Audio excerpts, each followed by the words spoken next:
Keep watching to check out some gorgeous Titleist blades.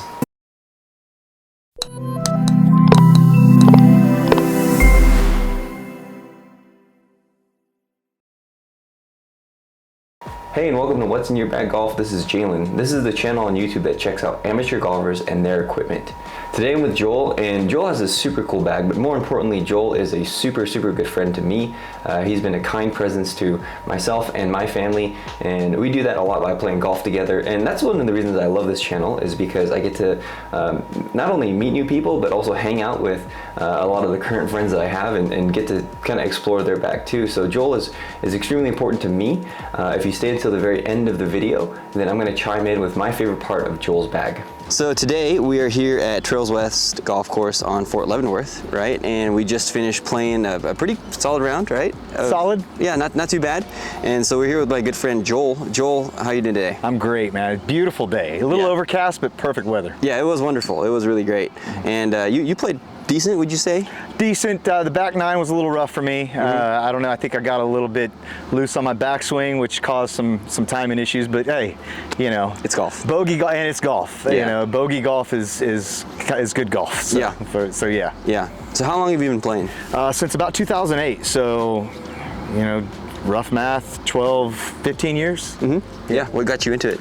I went to be a warrant officer in the Army. I was in the Army for 25 years, and I was a sergeant, and I applied to be a warrant officer. And my first assignment, my commander, the first thing he said to me, he said, "Chief, there's a golf scramble on Friday." This was on a Wednesday. "There's a scramble on Friday, and you're on my team. You better be good."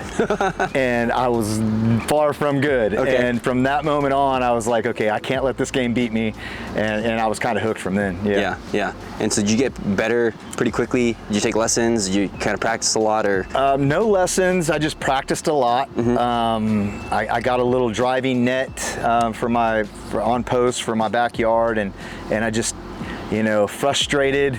Then you know, YouTube was like kicking off, and it was big, so they had a lot of YouTube videos. Tried to find self-taught. Tried to find a bunch of tutorials, and just self-taught. That's awesome, dude. Yeah.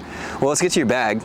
So starting with driver, as we usually start with, what are you playing there? Yeah, so recently, over the last year, I got a PXG Driver, and I can't remember it's the 0311 driver, 10.5 degree.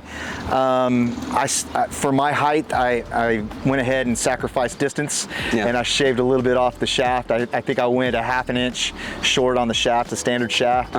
But I've, for the most part, I've gained accuracy, and I can play pretty well with that out of the fairway. Stiff flex, I don't think I'm fast enough for a stiff flex, but right now it just works out really well for me. Yeah, and you got fitted for that? I did not. You just kind of picked it up? I just kind of picked it up, I did my own measurements. I kind of, again, got on some videos, some tutorials, got on your channel. I was like, okay, how does this work, you know? And so got my height and kind of my distance from my hands to the ground, to my feet, and went from there. And then I do an oversized grip, because it helps quiet my hands a little bit through the swing. So so you're not having to overgrip. That's right. It's hard. Yeah.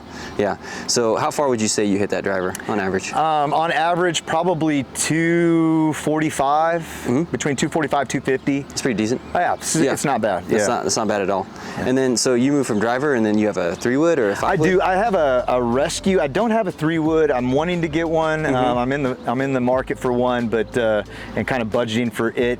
I'm actually looking for PXG. I'm looking at getting a whole set of PXGs getting fitted soon.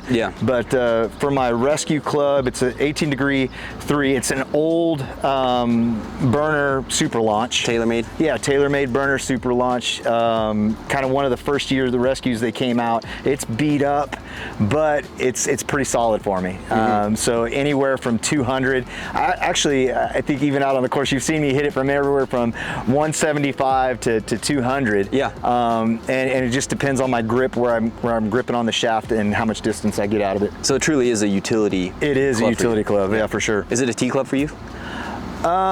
Yeah, I'll tee it up. Yeah, absolutely. I'll tee it up, especially if it's a 200-yard par 3. I'll tee up that, and it, with it being an 18 degree, it gets that launch. So just depending on how you dip your shoulder and how I'm swinging through it, it's not my most accurate club as far as pinpoint distance, but it gets me into the ballpark, and my short game is, and we'll get to that, my short game has kind of evolved a little bit to help me out. Yeah, so. Yeah. So your second longest club is that Rescue, and then from there, where do you go? There I go to my irons, and I start with my 5 iron. So my 5 all the way down to my 9 are actually all the way down to my 48 degree are Titleist. My 48 degrees of Vokey, but I went with the 712 muscle backs, so a little bit older club. They're blades. I should not be hitting blades, okay? I'm just saying that right up front. Yeah. But I've had them since 2013, and I haven't. Get used to them. I've got used to them a little bit, you know. When I hit them well, I hit them very well. Yeah. When I don't hit them well, it's not very good. It's bad. It's bad. It's very bad. Yeah. So are you looking to, with the PXG kind of makeover, when you do that, you're looking to get something more forgiving? Yeah, absolutely. So the PXG has a great line of irons that I'm kind of looking into, and I think I'm going to actually go get fitted for those in Kansas City for the actual whole PXG. Yeah, because they just opened one down in over the park. They did. Yeah, they did. So and for veterans, they give a great discount. You can't beat it. So yeah, that's going to be sweet. And then in your current irons, though, right now, what kind of shafts? You just kind of picked up any kind of stiff shaft that you have, or do you? Yeah, they're the steel shafts. They're the what are they? The gold. Dynamic golds? Yeah, the dynamic gold steel shafts. Yeah. So very standard for that club. Did you get those secondhand when you bought those? Yeah, I did. I bought them secondhand, and I bought them from somebody who was taller than me, so they're not fitted at all. But was it like on Facebook Marketplace or on eBay or? No, I went out to I was in Virginia taking an officer course, and one of the outgoing officers, I played at the on-post club, and he had the set. He was like, "Hey man, I want to download it for $300, the whole set." Nice. So, and it actually came with the driver, the 915. So I still have that Titleist 915. But it's, again, I shaved the shaft down, and I think it's a 62 grain shaft, and I can hit it pretty well. But the PXG is just better. It's just better. It's just so much more accurate. So $300 for irons and a driver, that's a pretty killer deal even like today. Yeah, so absolutely. You can't really pass that up. Couldn't beat it. So I went with it. And before then, I was actually using Wilson Staff half and halves. I don't know if you've ever heard of the Wilson Staff half and half. So are they half hybrids? No, they're half steel shaft, half graphite shaft. Weirdest thing. It was very interesting. And Did it have a really unique feel to it? They did, but it wasn't good. I got them on. I actually got those on Facebook Marketplace. Yeah. So were those new? Yeah, they were brand new, and I kind of handed them down to my our youngest son. So he's playing with them. Yeah, so he's playing with them, and he enjoys them. So yeah, cool. Yeah. So then you said you have a Vokey 48. I do. So that's kind of your pitching wedge, or is that gap wedge? That's my pitching wedge. Yeah. And that's usually I will hit that anywhere from 110 to well, actually 115 to 100. Okay. And then from there I go to my 50. And I have a PXG 50, which is really my all-around short game wedge. Yeah. And I'll use that anywhere 100 in. Yeah. And you're really good with that. I saw on the course. It's very accurate for me. I've learned how to hit it really well, so it's very forgiving. It's full groove face, so it's very forgiving, and it's been money for me. Awesome. Is that your favorite club? It is absolutely my favorite club. Yeah, probably the most used club too, besides your putter. Absolutely, besides the putter. Yeah. Do you have any higher lofted wedges in 50? Or is that the highest? I do. I have a 52, and actually the next two wedges I have is a 52 and a 56, and they're warrior wedges. Okay, and they were like I think they were way back, years ago. They were a promotional company that was trying to get off the ground. You know, I don't know what they evolved to, but they evolved to something, maybe like PXG or something like that. But I don't think it's PXG. But it was called Warrior, the Warrior wedges, and actually I bought a 3 set, and my son took the 60, so I couldn't hit it anyway. So I was like, have it. Would those be your bunker clubs, the Warrior? Clubs? Yeah. The Warriors are my bunker clubs. But then everything else is the PXG 50. Is the 50 degree? Yeah. Got it. For sure. Yeah. And then putter. You see, you got a TaylorMade Spider. I do, an itsy bitsy Spider. I got that from you, actually. Yeah, that's right. That's right. Yep. So, and what I did is I kind of shaved the shaft down a little bit for me, and then put an oversized grip, a super fat 5.0 grip on it, because it quiets my hands a little bit, and it's, I mean, you can tell me. You made some 15 footers today. Yeah, so it's been really good. I think what I'm gonna do, I'm gonna keep it. I'm gonna kind of clean it up and repaint it, resurface it. But yeah, I'm sticking with it. Yeah. And with that graphite shaft, do you notice a difference between like a steel shafted putter? Because I know that one has the graphite shaft. Yeah. I don't necessarily realize much of a difference. I think my last putter, the one that replaced this, had a graphite shaft as well. Okay. So it was the same. It was about the same. This one's a little higher quality shaft, but I really didn't. Yeah.